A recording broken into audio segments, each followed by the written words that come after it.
రైతాంగానికి నమస్తలతో ప్రతిభా బైటెక్ సమర్పించు మట్టి మనిషి కార్యక్రమానికి స్వాగతం. ముందుగా ఈ కార్యక్రమంలోని ముఖ్యాంశాలు చూద్దాం.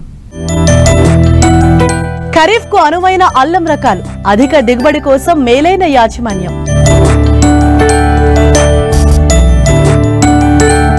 పామాయిల్ తోటలో అంతర పంటగా బంతిపూల సాగు, తక్కువ సమయంలోనే అధిక లాభాలు ఆర్జిస్తున్న రైతు. వేసవిలో పాడి పశువుల సంరక్షణ, అధిక పాల దిగుబడి కోసం చేపట్టాల్సిన మెళకువలు.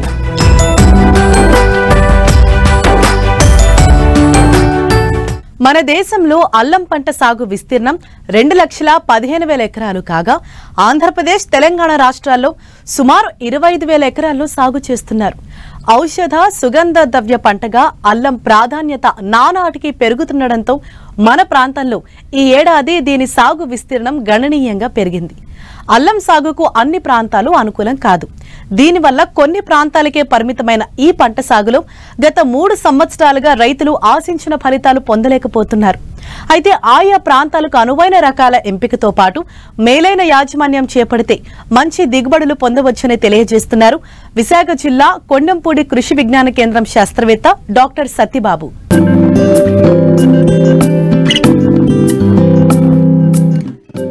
అల్లం మన ప్రాంతంలో సుగంధ ద్రవ్యపు పంట. ఏజెన్సీ ప్రాంతాల్లో అధికంగా సాగులో ఉన్న ఈ పంట అందరి దృష్టిని ఆకర్షించింది మాత్రం 3-4 ఏళ్ల నుండే. సాగులో అందివచ్చిన సాంకేతిక పరిజ్ఞానంతో ఈ పంట సాగులో అధిక దిగుబడుల సాధనకు మార్గం సుగమం అవడంతో పాటు గత 3 ఏళ్లుగా మంచి మార్కెట్ ధర లభించడంతో రైతులు సాగులో ఉత్సాహంగా ముందడుగు వేస్తున్నారు. అయితే అల్లం సాగుకు అన్ని ప్రాంతాలు అనుకూలం కావు.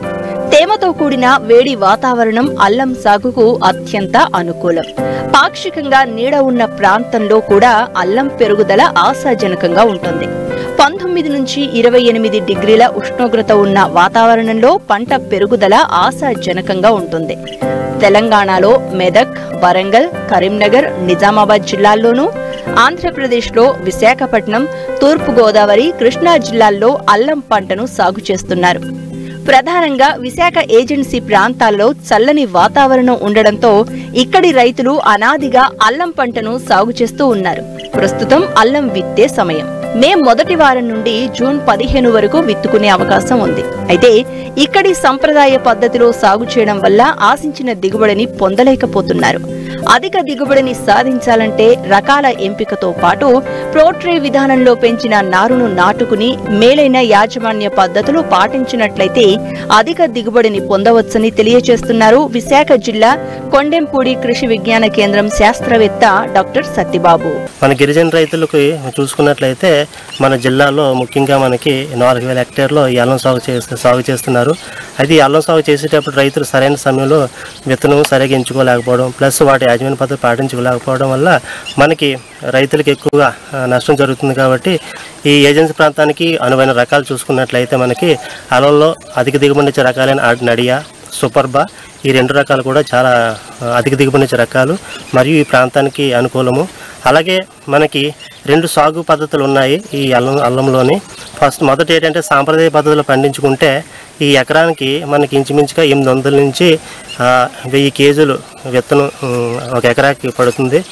అదే మనకి ట్రెడిషనల్ పద్ధతులు అంటే ఆధునికమైన టెక్నాలజీ ద్వారా ఈ పోట్రీ ద్వారా మొక్కలు పెంచుకుని వేసుకున్నట్లయితే ఇంచుమించుగా మనకి 350 నుంచి 400 కేజీలు విత్తనం సరిపోతుంది. కాబట్టి రైతు సోదరులు ముఖ్యంగా అల్లంకి వచ్చేసరికి కాస్ట్ ఆఫ్ కల్టివేషన్ అంటే చాలా ఎక్కువ. కాబట్టి రైతు సోదరులు ఖచ్చితంగా ఈ సాంప్రదాయ పద్ధతి అయినటువంటి పోట్రీ టెక్నాలజీ వాడుకోవాలి. ఈ పోట్రీ టెక్నాలజీ వాడుకోవడం ఏంటంటే మే నెలలో మనం చూసుకున్నట్లయితే మరియు జూన్ నెలలో చూసుకున్నట్లయితే ముందుగా మనకి వర్మి కంపోస్ట్, కోకోపీట్ అనే మిశ్రమాన్ని మనం తయారు చేసుకోవాలి. దాన్ని వర్మి కంపోస్ట్ 2 మోతాదులోని ప్లస్ కోకోపీట్ 1 మోతాదు. దాంట్లో ఈ దుంపకులు తెగులు రాకుండా ట్రైకోడర్మా విరిడి అనే కల్చర్ని 2 కేజీలు 100 కేజీలు వర్మి కంపోస్ట్ కలుపుకొని మిశ్రమం తయారు చేసుకోవాలి. అలా తయారు చేసిన మిశ్రమాన్ని మనకి పోట్రేస్లో నింపుకొని తర్వాత ముక్కలని ఈ అల్లము ఏదైతే నడియా కానీ సూపర్బా కానీ సెలెక్ట్ చేసుకుంటామో ఆ ముక్కలను మనం ఏం చేయాలంటే సింగిల్ నోడ్ టెక్నాలజీ కాబట్టి నోడు ఉండేటట్టు కట్ చేసుకొని అలా కట్ చేసిన ముక్కలను వెంటనే మనకి ట్రైకోడర్మా విరిడిని ముందుగానే 10 గ్రాములు 1 లీటర్ కలిపి ఒక ద్రావణం తయారు చేసుకోవాలి. ఆ ద్రావణంలోని ఈ ఒంటికన్నును కట్ చేసిన అల్లం ముక్కలను వెంటనే అందులో ముంచి కనీసం 30 నిమిషాల పాటు వాటిని నానబెట్టి వాటిని మళ్ళీ తీసి ఆరబెట్టుకోవాలి. అలా ఆరబెట్టిన ముక్కలను మనం ఈ పోట్రేస్లోని కన్ను పైకి ఉండేటట్టు ఆ మొక్కలు పెంచుకోవాలి.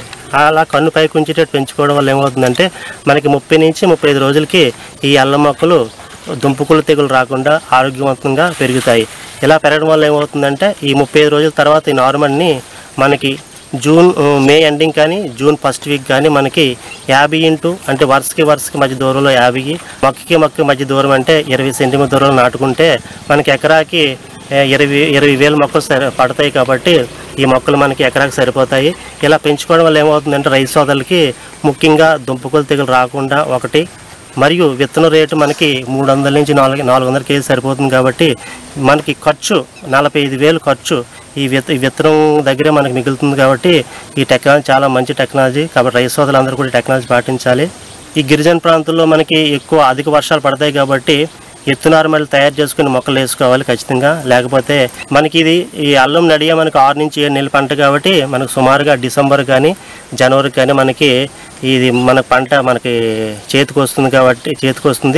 కాబట్టి ఆ చేతికి వచ్చిన తర్వాత ఈ దుంపలను మనం ఫిబ్రవరి, మార్చి, ఏప్రిల్ కల్లా మళ్ళీ మనకి సీజన్ స్టార్ట్ అవుతుంది. కాబట్టి అప్పుడు విత్తనంగా మనం ఉపయోగించుకోవచ్చు. లేని ఎడల కొంత ద్రావణాన్ని మనం ఈ రకాన్ని మనకి పెంచుకున్నట్లయితే మనకి ఎకరాకి ఇంచుమించుగా 5 నుంచి 6 టన్నుల దిగుబడి వస్తుంది. కాబట్టి కొంత విత్తనాన్ని మనం దాచుకొని మిగతా విత్తనాన్ని మనం రైతు సోదరులు కానీ లేకపోతే మార్కెట్లో కూడా విక్రయించుకోవచ్చు. ఇలా విక్రయించుకోవడం వల్ల ఏమవుతుందంటే మంచి ధరే పలుకుతుంది. ఇంచుమించుగా రైతు సోదరులకి 40 నుంచి 50 రూపాయలు ఒక కిలోకి ధర పలుకుతుంది. కాబట్టి మంచి దిగుబడి వస్తుంది. ఎప్పుడూ మూస పంటలైన పత్తి, వరి, మొక్కజొన్న పంటలు సాగు చేస్తున్న రైతులకు లాభ నష్టాల మాట పరిపాటిగా మారింది. పదే వేసిన పంటలు వేయటం వల్ల సాగులో ఇబ్బందులు తప్పడం లేదు. కొన్నిసార్లు పెట్టుబడి కూడా రాక వ్యవసాయం వదిలేయాల్సిన పరిస్థితులు తలెత్తుతున్నాయి. ఈ నేపథ్యంలో తూర్పుగోదావరి జిల్లాకు చెందిన ఓ రైతు పామాయిల్ తోటలో అంతర పంటగా బంతిపూల సాగు చేపట్టి మంచి దిగుబడులు సాధిస్తూ పలువురికి ఆదర్శంగా నిలుస్తున్నారు.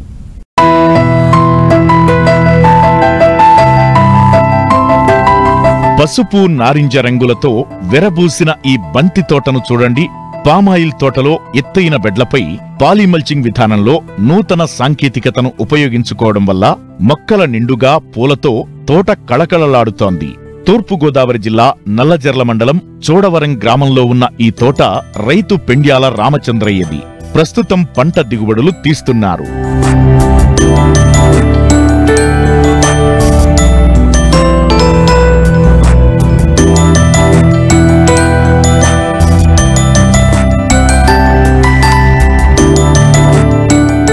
రైతు రామచంద్రయ్య కొన్నేళ్లుగా వ్యవసాయం చేస్తున్నారు. అయితే ఒకే పంటపై ఆధారపడకుండా పలు రకాల పంటలను సాగు చేస్తున్నారు. ప్రధాన పంటగా పామాయిల్ సాగు చేస్తూనే అంతర పంటలుగా పూలు, కూరగాయలు సాగు చేస్తున్నారు.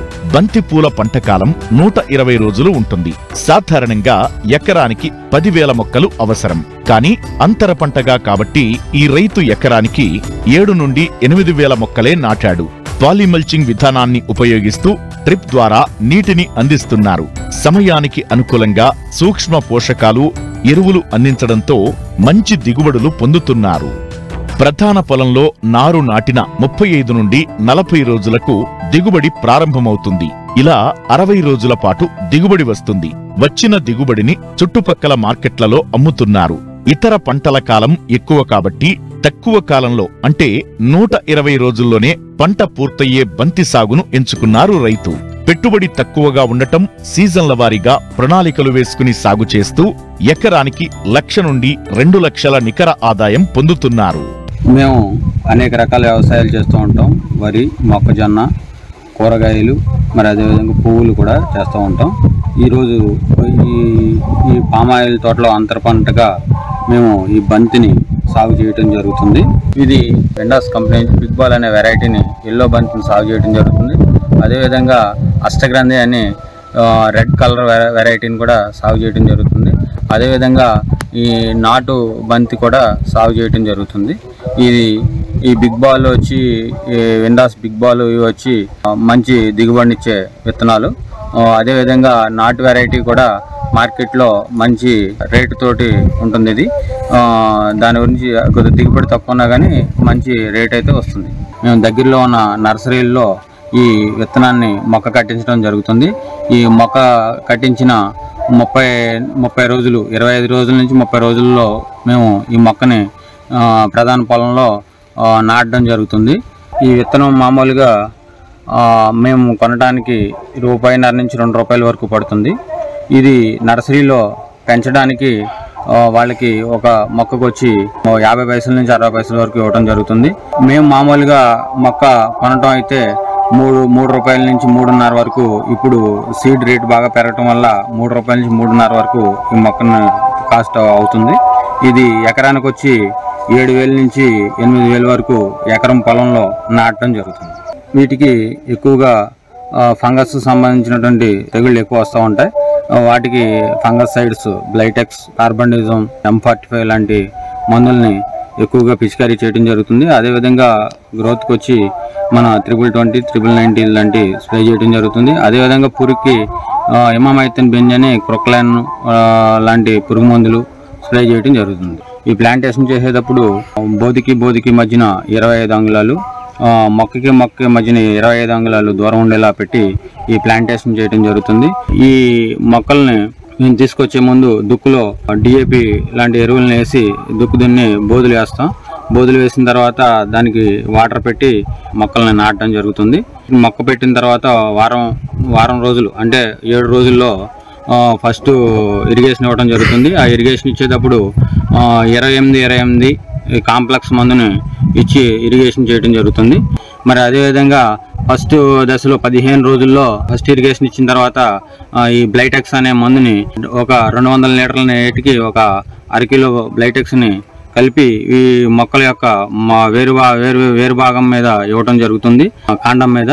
తర్వాత దీనికి ఎక్కువగా ఈ మాగుడు సంబంధించినటువంటి ఫంగస్ బాగా ఎక్కువ వస్తుంది. దీనికి ఎక్సకాంజల్, కాంటాఫ్ అని, M45, బావిస్టాన్ ఇలాంటి ఫంగస్ మందులని స్ప్రే చేయడం జరుగుతుంది. ఈ మొక్కలు నాటిన తర్వాత 35 నుంచి 40 రోజులకి మనకి క్రాప్ వస్తాయి. 40 రోజులకి మనకి మొక్క పెరుగుదలను బట్టి మనకున్న నేల స్వభావాన్ని బట్టి ఉంటుంది. మాక్సిమం ఒక ఎకరా నుంచి ఒక 5 టన్నులు, 6 టన్నులు, 7 టన్నుల వరకు ప్రతి రైతు తీసుకోవచ్చు. కనీసం కేజీ మనకి ₹20 రేట్ అమ్మినా, ₹10 రేట్ అమ్మినా, ₹50 రేట్ అమ్మినా, ₹60 రేట్ అమ్మినా, యావరేజ్గా ₹1,00,000 వరకు ఖర్చు అయినా ఇంకా 3 లక్షల నుంచి 3 లక్షల వరకు ఆదాయం వచ్చే అవకాశం ఉంది. మన దగ్గర పువ్వులు తీసుకెళ్తే ఫ్రెష్గా ఉండటం వల్ల మంచి రేట్ ఇచ్చి తీసుకెళ్తారు. దాని గురించి మనకి మంచి ఆదాయం వస్తుంది.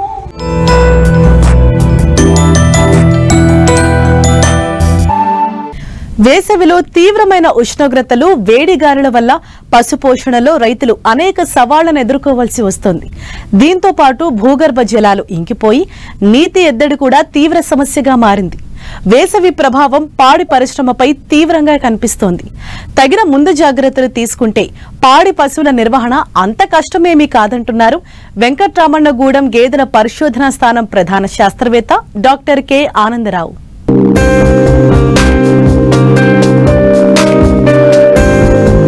ఎండలు మండిపోతున్నాయి. భానుడి భగభగలు రోజురోజుకు మరింత పెరుగుతున్నాయి. దీని ప్రభావం పాడి పరిశ్రమపై దుష్ఫలితాలు చూపుతోంది. సాధారణంగా వేసవిలో ఎదురయ్యే పచ్చిగ్రాసాల కొరత కూడా పాల దిగుబడి మీద ప్రతికూల ప్రభావం చూపుతుంది. సమృద్ధిగా సాగునీరు లభిస్తే దాదాపు అన్ని రకాల పశుగ్రాస పంటలు వేసవిలోనే ఎక్కువ దిగుబడినిస్తాయి. మాగుడు గడ్డి, ఎండుగడ్డిగా ముందే నిల్వ చేసుకున్న గ్రాసాల వల్ల వేసవిలో ఎంతో ప్రయోజనం ఉంటుంది. వరిగడ్డిని యూరియా, ఖనిజ లవణ మిశ్రమాలతో బలవర్ధపరచడం, యూరియా, మొలాసిస్, మినరల్ దిమ్మెలను పశువులు నాకే విధంగా అందుబాటులో ఉంచడం, పచ్చిమేత కొరతకు అనుగుణంగా సమీకృత దాణాల మోతాదును పెంచడం వంటి చర్యలు వేసవిలో మంచి ఫలితాలు అందిస్తాయని తెలియజేస్తున్నారు వెంకట్రామన్నగూడెం గేదెల పరిశోధనా స్థానం ప్రధాన శాస్త్రవేత్త డాక్టర్ కె ఆనందరావు. ఈ వేసవి తాపాన్ని తట్టుకొని గేదె పశువుల యొక్క పాడి ఉత్పత్తి, పునరుత్పత్తి స్థిరముగా ఉండాలంటే మనము ఎటువంటి చర్యలు ఈ వేసవి కాలంలో రైతులు తీసుకోవాలి అనే దాని మీద ప్రతి ఒక్క గేదెల పోషకుడు కూడా ఆలోచన చేయవలసినటువంటి అవసరము ఎంతైనా ఉంది. ఎందుకంటే పాలకు గిరాకీ ఈ వేసవిలోనే ఎక్కువగా ఉంటుంది. అలాగే పాడి ఉత్పత్తి కూడా రకరకాల కారణాలు, ముఖ్యంగా ఈ వేసవి కారణం దృష్ట్యా పాడి ఉత్పత్తి కూడా తక్కువగా అవుతుంది. ఎందుకంటే మన దేశంలో కానీ మన రాష్ట్రంలో కానీ గేదె పాలపై మన యొక్క డైరీ ఆధారపడి ఉంది. మనకి దేశంలో ఉత్పత్తి అవుతున్న పాలలో 55% గేదె పాల నుంచే ఉత్పత్తి అవుతుంది. కాబట్టి ఈ వేసవిలో ఈ గేదెలు వేసవి తాపాన్ని తట్టుకోలేక పాడి ఉత్పత్తి గణనీయంగా తగ్గిపోతూ మనకు రికార్డులు నమోదవుతున్నాయి. అందుకని రైతు సోదరులందరూ కూడా ఈ వేసవిలో ఎటువంటి చర్యలు తీసుకోవాలి అంటే, ముఖ్యంగా మేత విషయంలో ఎక్కువగా ఫైబర్ ఉండేటటువంటి మేత ఇవ్వకూడదు. అంటే ముదర గడ్డి అనేది గేదె పశువులకి వేసవిలో ఇవ్వకూడదు. లేతగడ్డి, పచ్చటి లేతగడ్డి ఇవ్వాలి. ఇది 1వ సూచన. ఇక 2వ సూచన ఏంటంటే, ఉదయము 9 గంటల లోపల ఈ యొక్క పచ్చి పశుగ్రాసాన్ని ఈ యొక్క గేదెలకు ఇవ్వాలి. 9 గంటల తర్వాత వేడి పెరుగుతుంది. వేడి ఎప్పుడైతే పెరుగుతుందో ఆ వేడి తాపానికి తట్టుకోలేక ఈ యొక్క గేదె పశువులు మేతను తగ్గిస్తాయి. అంటే ఫీడ్ ఇంటేక్ అనేది గణనీయంగా తగ్గిపోతుంది. అదేవిధంగా సాయంత్రం 4:30-5 తర్వాత మళ్ళీ ఉష్ణోగ్రతలు తగ్గుముఖం పడతాయి కాబట్టి వేడి తగ్గుతుంది. కాబట్టి మళ్ళీ ఆ తర్వాత మనము ఈ యొక్క లేత పశుగ్రాసాన్ని గేదె పశువులకు ఇవ్వాలి.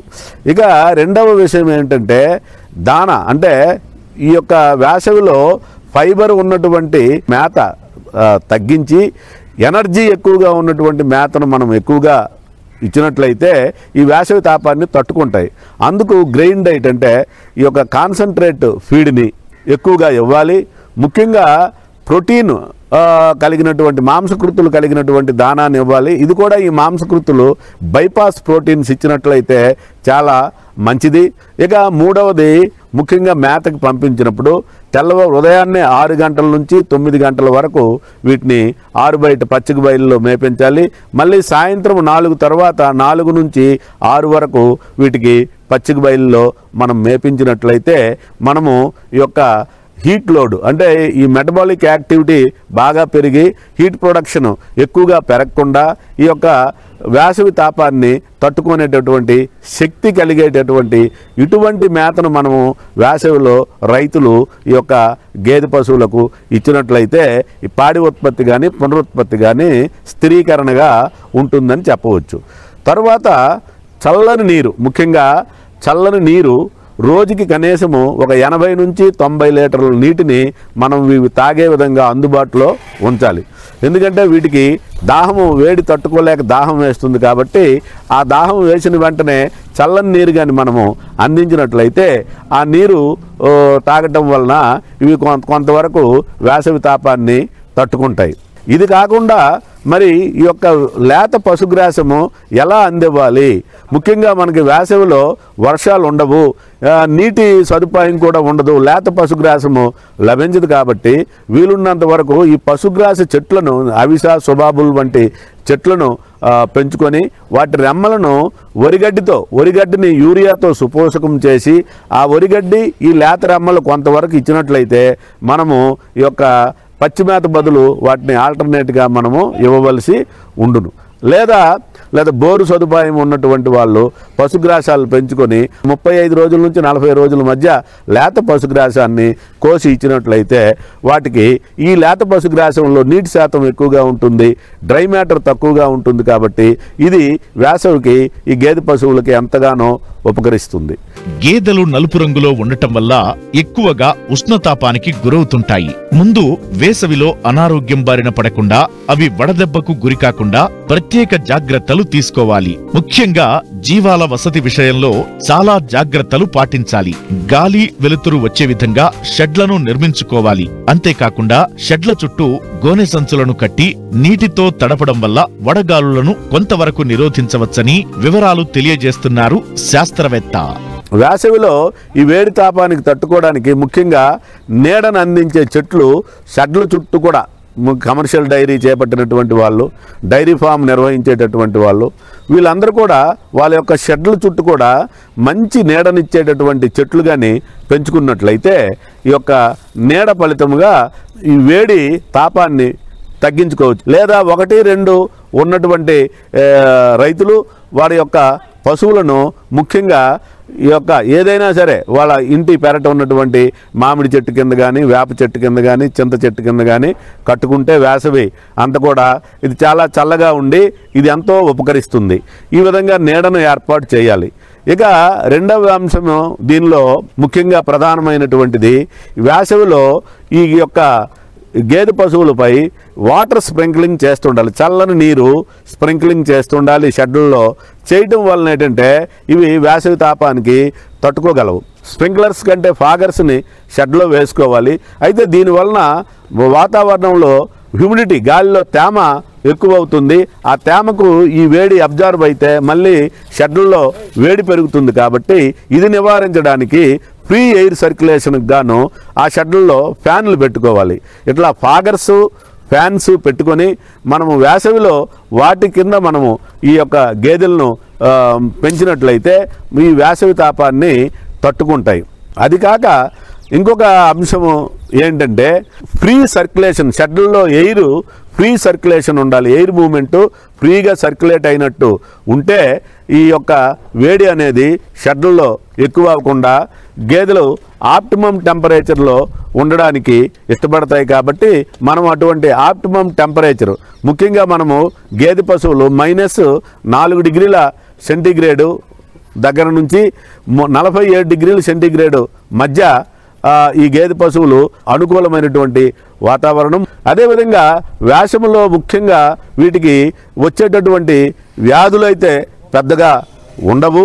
అదేవిధంగా వేసవిలో మనము ముఖ్యంగా చూసుకున్నట్లయితే వీటికి మనము దానాలో ఈ ఖనిజ లవణాల పొడి 50 గ్రాములు, ప్రతి గేదెకి కూడా 100 గ్రాములు మినరల్ మిక్చర్ ఖనిజ లవణాల పొడి ఆ మేతలో ఇచ్చినట్టయితే వాటికి ఈ యొక్క సూక్ష్మ ధాతువుల యొక్క లోపాలు లేకుండా పాడి ఉత్పత్తి కానీ పునరుత్పత్తి కానీ చాలా బాగుంటుంది. ముఖ్యంగా మనము మేత విషయంలో కానీ వాటికి షెడ్లో షేడు నీడల విషయంలో కానీ వేసవి తాపాన్ని తట్టుకోవడానికి మనము అన్ని రకాలైనటువంటి ఏర్పాట్లు మన షెడ్లలో మనము స్ప్రింక్లర్స్ కానీ ఫాగర్స్ కానీ ఏర్పాటు చేసి నీడనిచ్చే చెట్లు పెంచి వాటిని జాగ్రత్తగా మేత పెట్టి మనం చర్యలు తీసుకున్నట్లయితే వేసవిలో పాడి ఉత్పత్తిని తగ్గకుండా చూడవచ్చు. అదేవిధంగా వచ్చే సీజన్కి పునరుత్పత్తి సమస్యలు లేకుండా మనము గేదె పశువులను కాపాడుకొనవచ్చును.